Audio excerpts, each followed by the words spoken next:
The content world, in terms of being driven by technologies, it really affects the different parts of the content ecosystem. One is content production or content acquisition.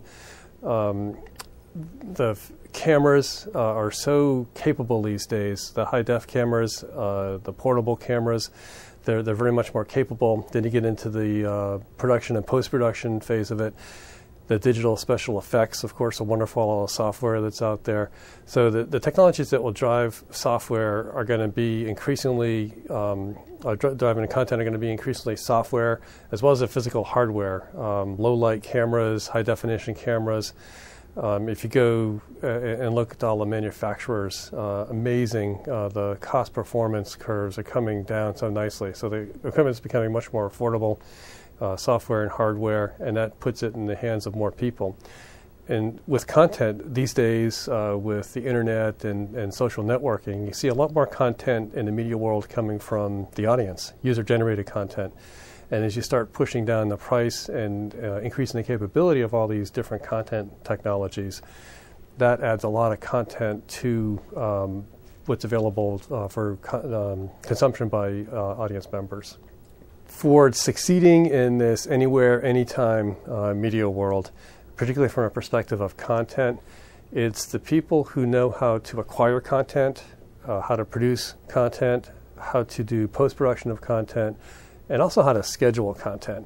So you see different kinds of variations of this. For example, on the one hand, a more or less self-organizing content world of, say, a YouTube, where random users contribute arbitrary content, and then you need a good search engine to figure out what it is you want to see. So who's well positioned? Everyday people can contribute content. The business model that drives the different kinds of content is very critical also. A lot of times people are looking towards advertising, so sometimes it has to be an ad base at some point to the revenue model. YouTube, as an example, they spend a ton of money each week on bandwidth to serve all that video. And right now, that business model is red ink, losing money. So one might argue they're very well positioned because they're very well known and generate a lot of traffic, but the business side of it doesn't look so good at this moment. So are they well positioned? I mean, they're generating a lot of traffic, a lot of attention, a lot of mind share, but from a business perspective, it's actually kind of tough.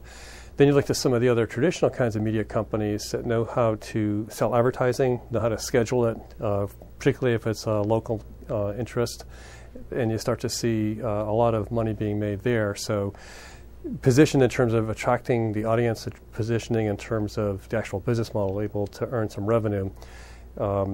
National content models are making some sense, but going into local, and that's where a lot of the advertising revenue is coming from now. As you add in new digital technologies, the early money in advertising tended to come out of national ad budgets. Now the growth, people are starting to look in their business cases for local advertising. As the technology gets cheaper and more available, people who are used to selling locally, have locally deployed sales forces, know how to establish the value proposition and really close the deal. Those are the people that can take the content and actually earn a return on it. So from a business perspective, local media, I think, have an opportunity to benefit from their current positioning and have some good future business growth. The traditional broadcast model for both radio and TV is actually changing quite a bit, and there are some good thought leaders and innovative risk takers both on the radio and TV side. The traditional premise of broadcasting is it's one-to-many, linear, real-time, and that's the deal.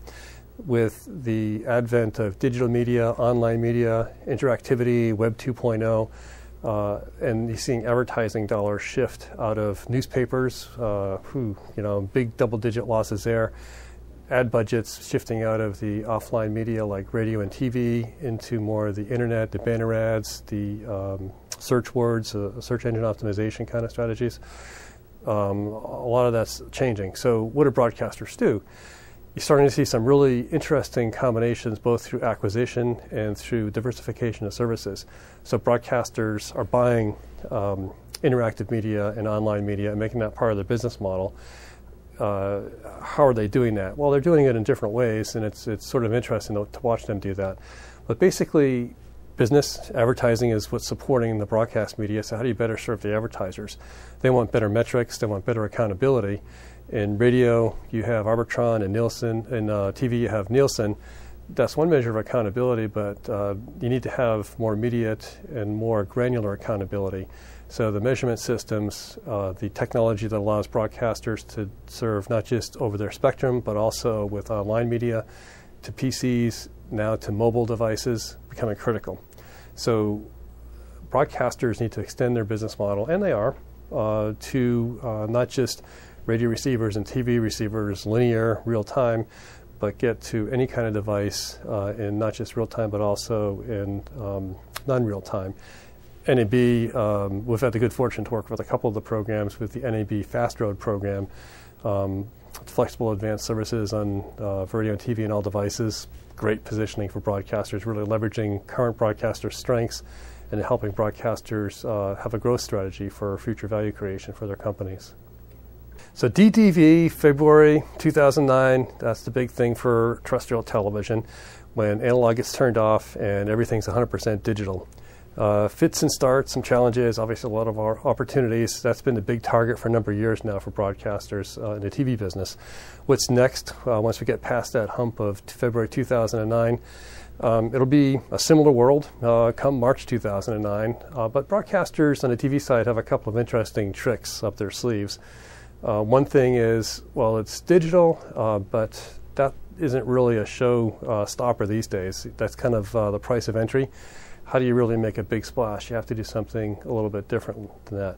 Mobile is a big thing, and one of the things that digital TV is working on now with ATSC, NAB, and some others is let's get our signal in shape so that it can be received nicely on mobile receivers. So there's a standard setting effort underway now. NAB's big in that, the Open Mobile Video Coalition, ATSC, a number of different groups. So mobile handheld's good.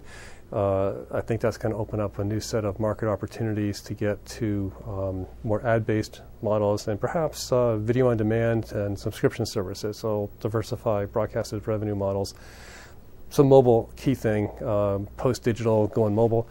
Another thing that broadcasters are becoming very smart about is not just mobile, but again, becoming online. Can't just be one way, one to many. You really need to start getting into conversation with your audience, social media, Web 2.0 kind of technologies. So that implies some sort of connection with internet, being able to stream services on demand, either to a PC over a wired or wireless connection or to a mobile device.